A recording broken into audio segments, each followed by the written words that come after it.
Good evening, President. It's 7 o'clock and we do have quorum. All right then. Good evening and welcome to the August 18th, 2025 regular meeting of the Alhambra Planning Commission. We'll start with a roll call, please. Chen. Present. Dorado. Here.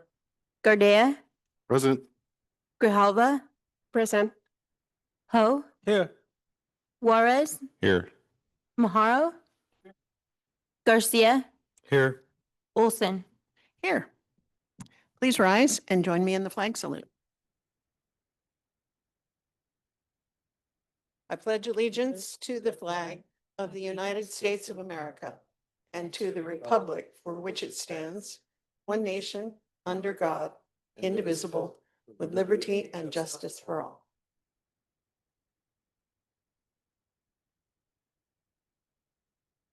All right, next on our is our consent agenda. Agenda items number 1 through 3. Items listed on the consent agenda are considered routine and will be enacted, approved, or adopted by one motion unless a request for removal is received from a commissioner or citizen. Items removed from the consent calendar shall be considered immediately following the adoption of the consent agenda. Does anyone wish to remove an item from the consent agenda? Then I will hear a motion, please. I'll move to approve. We have a second. A second. Commissioner Gardea has moved to approve and Commissioner Grijalva has moved to second. May we have a roll call? Chen. Yes. Dorado. Yes. Gardea. Yes. Grijalva. Yes. Ho. I abstain for July 20. Otherwise, yes. Juarez. Yes. Maharo. Yes. Garcia. Yes. Olson. Yes. Thank you. Now, agenda item number 4 is a public hearing to legalize an addition to an existing automotive repair shop. Is there a presentation from staff for this item? Yes, Assistant Planner Avery Tao will be giving the presentation tonight. Good evening, Commissioners. Good evening, Chair. Item 4 before you is Conditional Use Permit CUP 2402 for Phoenix Auto Care, located at 3071 West Valley Boulevard. Phoenix Auto Care is an existing auto repair shop operating within the commercial mixed-use zone. The request tonight is to legalize a 206 square foot office and restroom addition that was constructed without permits. Staff's recommended action is to adopt resolution number 2505, approving the conditional use permit and finding the project exempt from CEQA. This is the project site, located in the northeast intersection of West Valley Boulevard and Westmont Drive. The property has about 137 feet of frontage along Valley Boulevard and 104 feet of frontage along Westmont Drive, with a 15-foot wide alleyway along the northern property line. The surrounding neighborhood consists of a mix of commercial, office, and residential use.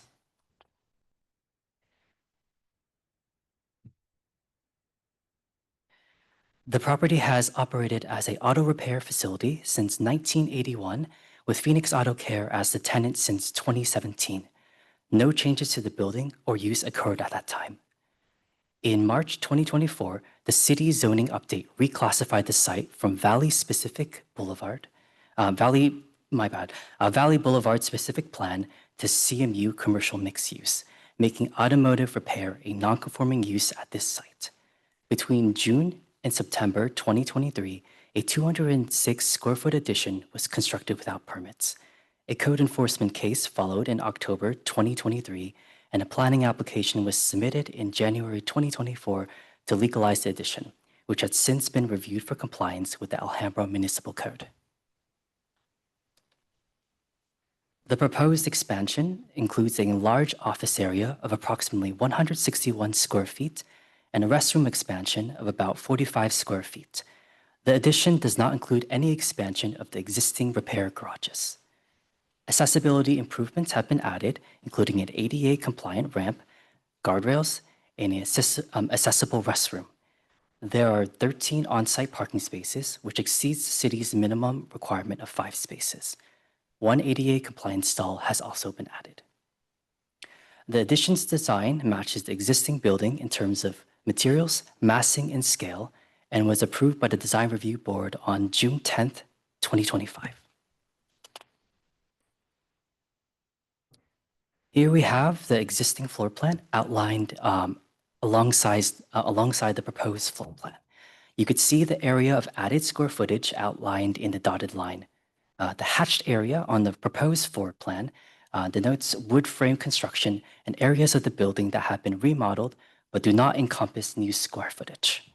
The office and restroom areas are both expanded to improve employee working conditions and customer service capacity.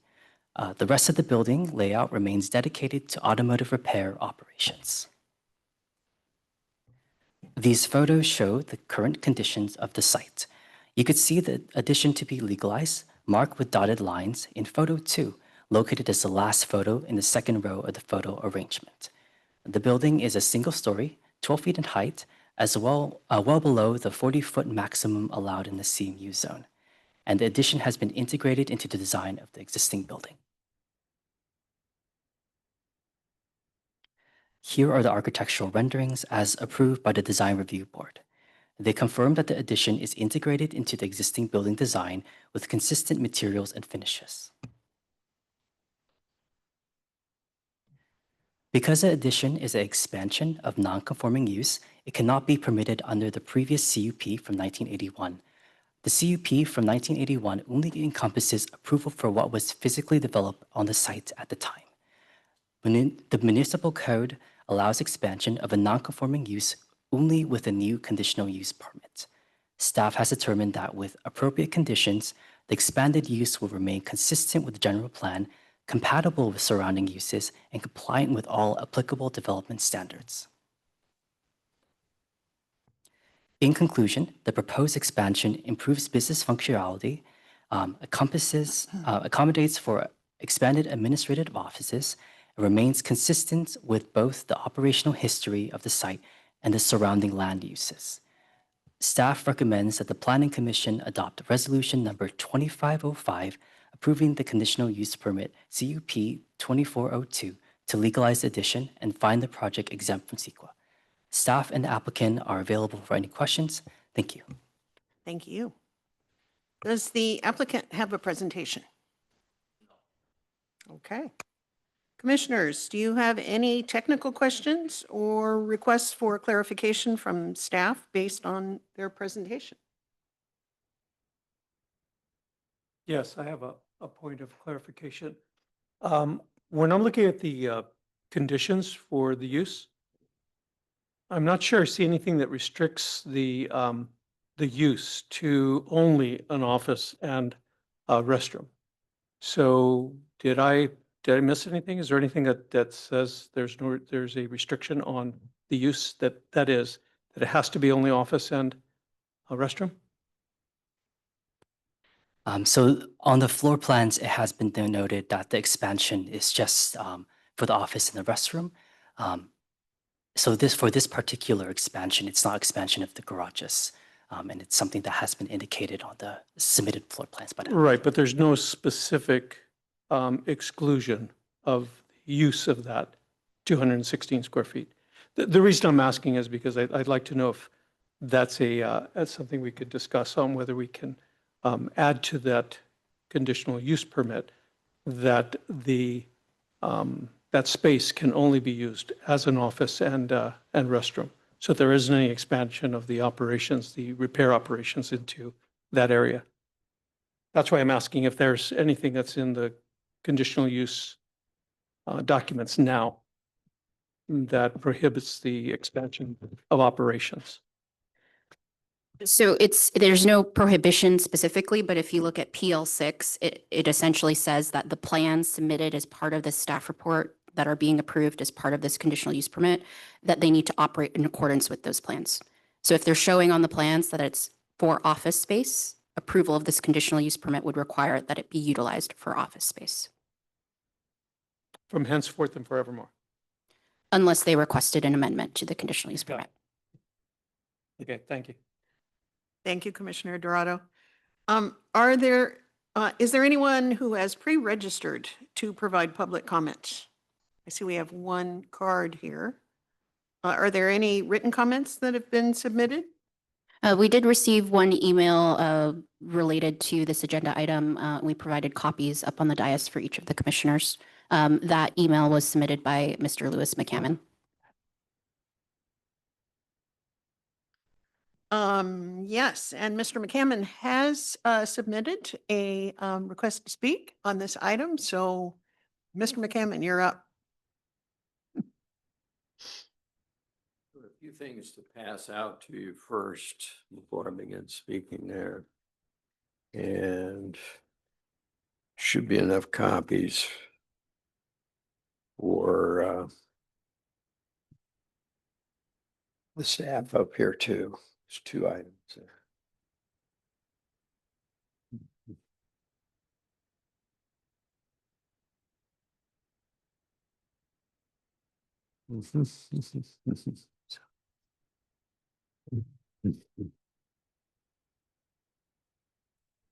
Yeah.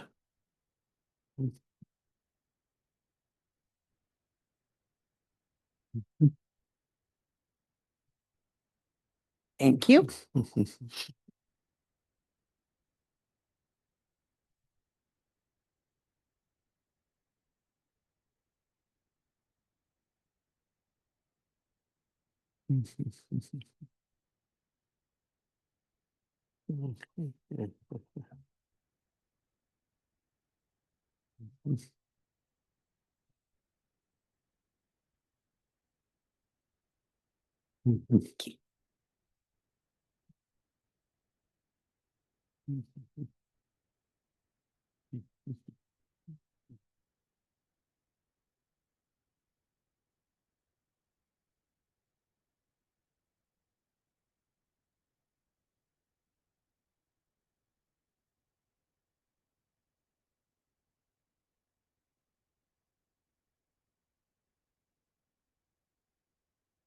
Okay.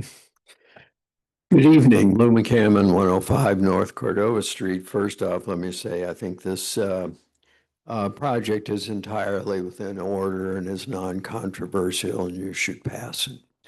What I want to talk about this evening is the map I noticed in there, which actually doesn't even apply to this project, in the sense that it has way more than enough parking on site. So the matter of the ability to reduce the parking requirement isn't even necessary item to address. Nonetheless, it's in there.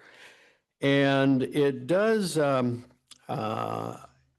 bring to mind, I've asked before for when we had the update on state housing laws that you received recently, I said there really needs to be a follow-up about the impact of pending legislation in Sacramento on these things. And I think we do need to go back and review that, particularly with terms like the definition of what is a major transit stop and things of that nature. I've seen various items that SCAG has put out in their regional transportation studies adopted initially back in 2020, and the stuff that's coming out of Sacramento, in which case you really have to follow the trail of what does something mean, and it'll refer you from one code section to another, and so forth. Very hard to follow. But I have tried to put together some stuff, and if my email there was reproduced too, you have a lot more of it.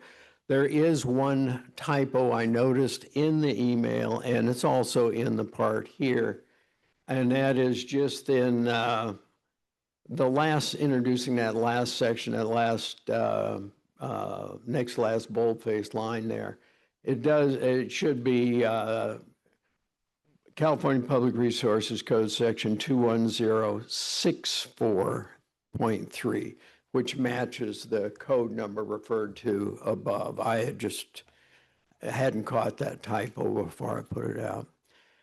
But at any rate, you'll notice previously, when we've had maps distributed, what are the major transit stops that we have to be concerned with in approving developments?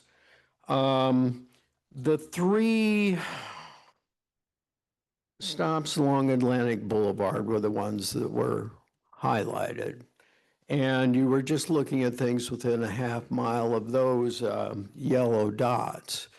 Now, this map here has greatly expanded that and included all these little blue circles, some of which are really, in my mind, very, very minor things. In fact, if you're now in major transit stops, they're talking about intersections of bus lines. They're not talking about just a one route bus line.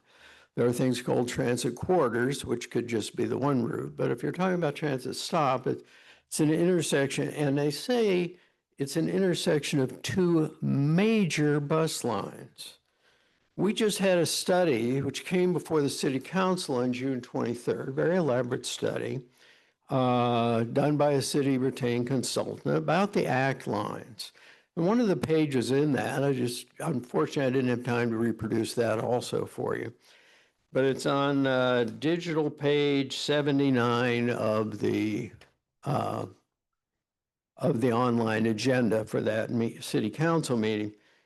It talked about the ACT blue line and the ACT green line, and it had a column over here in the end. Is this high frequency?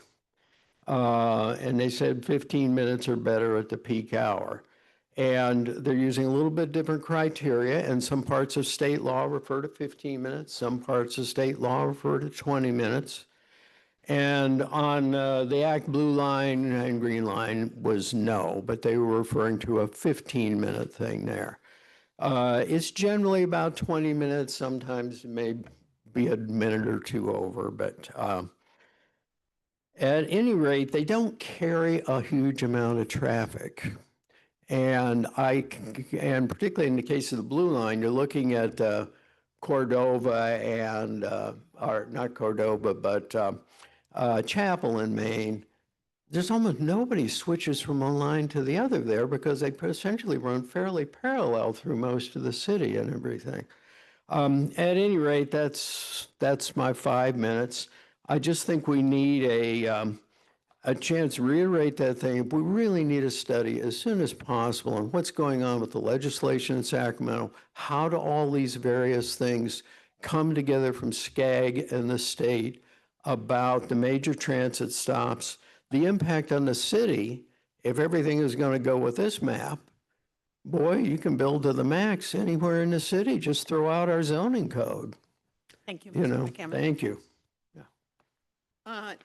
Do we have any other speakers online? We do. We have Jennifer Ng. Go ahead, Jennifer. Good evening, Commissioners. My name is Jennifer Ng. I am a member of our Design Review Board, but I'm speaking for myself as an individual.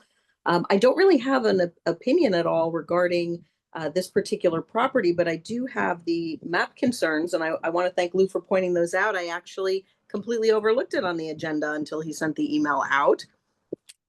I'm not going to repeat everything that Lou said, but I have many similar questions. I know we have the three major transit hubs that are along Atlantic, but all these other, white dots with the blue outlines, I'm not sure what those are. I don't think there's a state law that goes along with those yet. So I'm really looking for more clarification on what's going on with this map.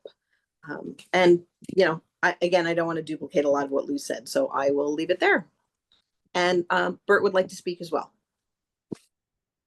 Hi there, my name is Bert Ng. I'm a resident of Alhambra. As just disclosure, I am a member of the Historic Preservation Commission.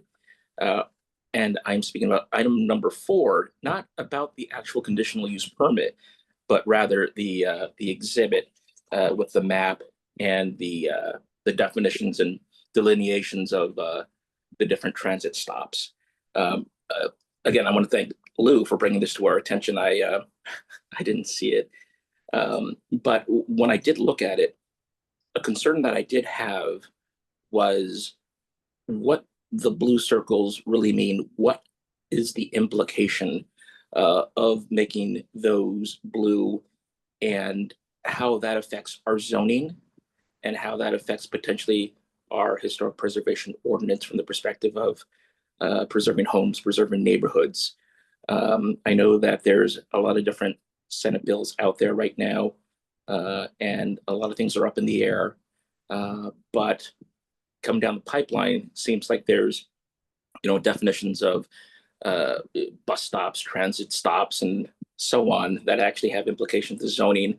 And I'm curious what that map means that we have in that exhibit, and again, what the implications are. Thank you. Thank you, Mr. Ang. Do we have any other speakers online? No, we don't. Okay, cool. Can staff speak to any of those concerns about the blue circles or the purpose of the blue circles on the map? Yeah, just to provide some context, at a recent meeting, after a recent planning commission meeting, we had received a request from a commissioner to, in the future, include the major transit stop map as an attachment for your reference. So that was the reason why we included it, is just for reference, so to help you guys better understand where these stops are. For the purposes of this project and how this project relates to AB 2097, under AB 2097, the project is not required to meet the city's minimum parking requirements. So that's why we included the map, just to demonstrate that they are providing parking, but if there was a desire for the commission to impose stricter parking requirements or additional parking, we wanted to advise you that AB 2097 precludes us from doing that. With respect to the map, there was an update to the legislation in AB 2097 that went into effect January 1st of this year, and it updated the definition of a major transit stop from 15-minute headways to 20-minute headways. So with that updated definition, it now includes additional stops in the city, particularly those on the ACT line, the blue and green line, which do have 20-minute headways. So that is why you are seeing additional areas of the city that now qualify as a major transit stop based on that Public Resources Code definition, which was updated earlier this year. Thank you.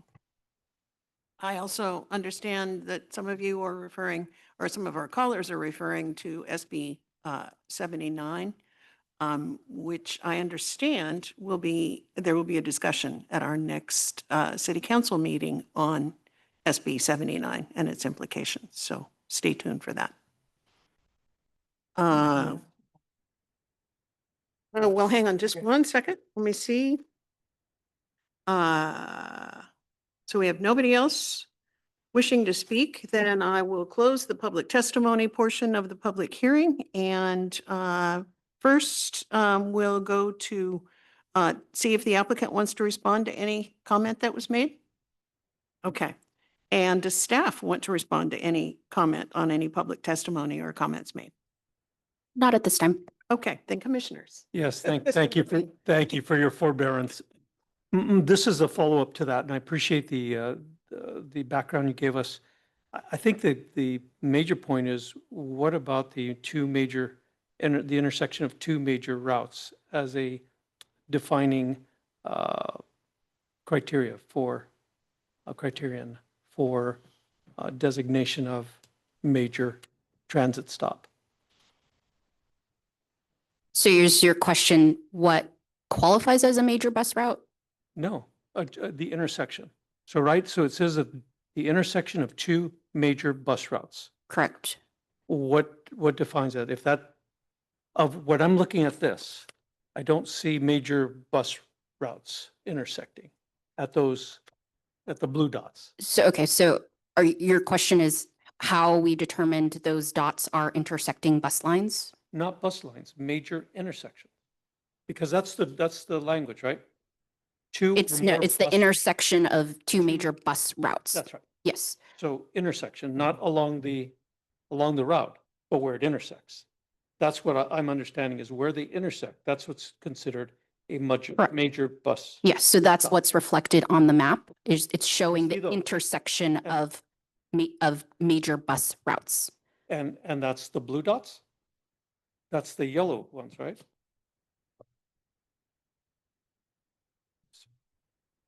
So both the dots with the white dots with the blue outline and the yellow dot with the red outline both reflect the intersection of bus routes. Major bus routes. Correct, yes.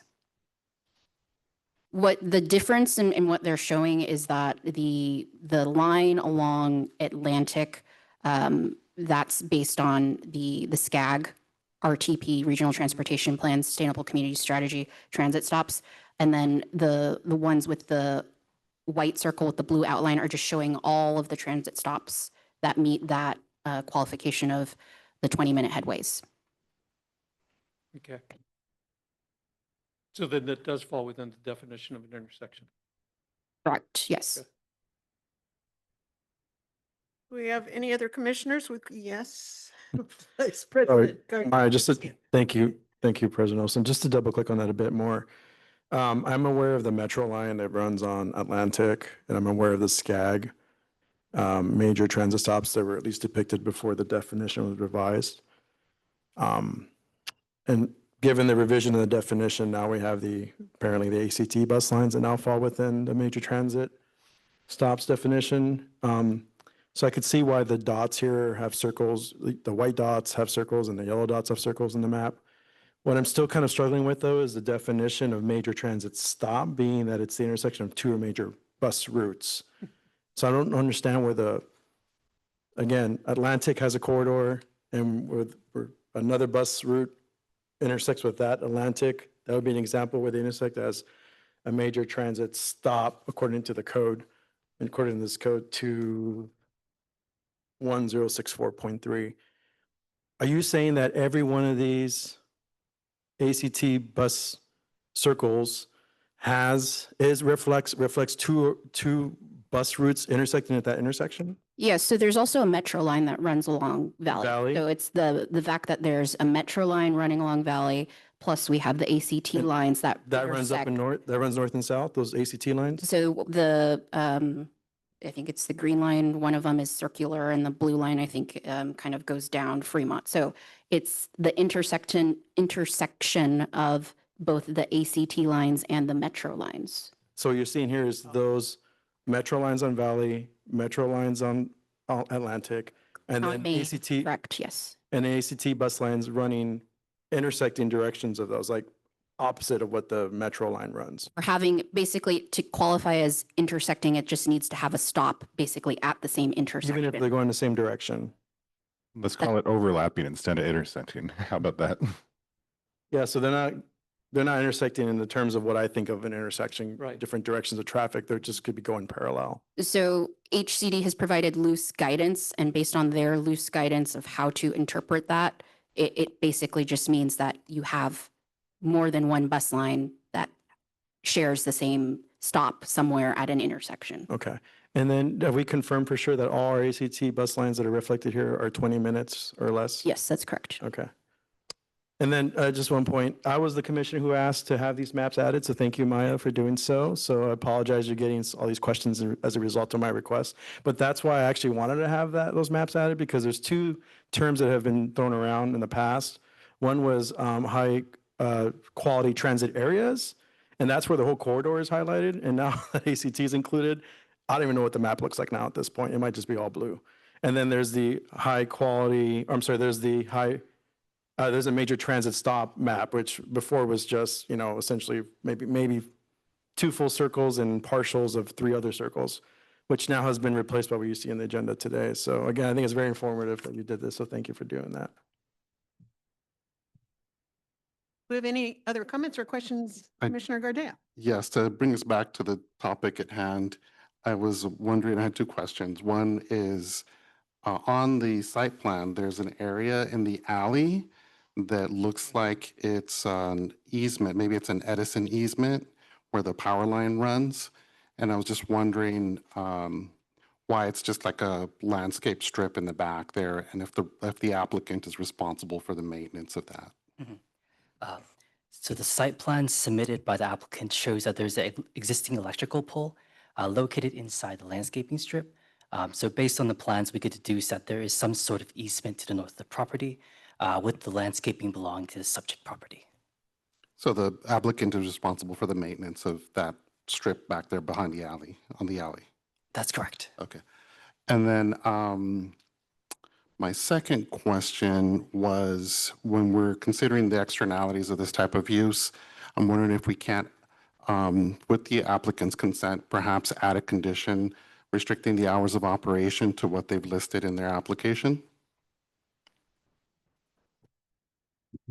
Well, maybe we'll have the applicant come to the podium to respond to see if they'd be amenable to that. So what hour do you guys propose? So right now, there's restrictions on hours for construction, Okay, and it's 7 to 7, but in your application, you seem to have more limited hours in that, in particular on Saturdays. And I'm wondering Right. if you just would mind having a condition imposed that would coincide with the hours of operation that you have listed on the application. that's fine. Just to clarify for the record, so the hours of operation that the applicant provided are Monday to Friday, 9:30 a.m. to 5:30 p.m., Saturday, 9 a.m. to 1:30 p.m., and closed on Sundays. Yes. And I think that's it. Just want to commend you. One other thing I just wanted to ask was, there seems to be a lot of items that are stored on the site that are unrelated to the automobile repair use. And I'm wondering if you're amenable to removing those items from the site. That's not a problem. Okay, thank you. Do we have any other comments or questions from commissioners? All right then. I will now close the public hearing and entertain any motion on the proposed resolution. I move that it be approved as voiced or written. With the additional condition. Yes. For the hours of operation. I'll, Hours of operation and Yeah. cleanup of the extra things. yeah, I think that's already in there. Good. I'll second that. Excellent. So we have a motion from Commissioner Maharo and, I'm Dorado. sorry, Dorado, Okay. and a second from Commissioner Gordea. Do we have, can we have a roll call, please? Chen. Yes. Dorado, Yes. Gardea, Yes. Grijalva, Yes. Ho, Yes. Juarez, Yes. Moharo, Yes. Garcia, Yes. Olson. Yes. Next, we have and congratulations. Yes. Next, we have oral communications for non-agendized items. This is the time in the meeting when the public may comment on anything not listed on the agenda. Anyone wishing to address the commission may fill out a blue card, a speaker request card, and step to the podium. If you are on Zoom, you may raise your hand using the raise hand feature on Zoom. If you have called into the meeting, please dial *9 on your phone's dial pad to raise your hand and *6 to unmute yourself. If you could also state your name for the record, it would be appreciated. You will have 5 minutes. Is there anyone wishing to provide public comments? We have no one online. All right, thank you. Then we will now continue to general comments from the Planning Commission and conference and meeting reports. Do commissioners have any comments or announcements? All right, then. We will now continue to comments from staff. Is there a report from the Director of Community Development? There's no report tonight. Right, thank you. We have now completed all the items on this evening's agenda. The next regularly scheduled meeting of the Alhambra Planning Commission will be held on Monday, September 15th at 7 p.m. We are adjourned. Well, that was easy. I know, it's intense. Get a headache behind your left eye. Yeah. Parking. Chris, thank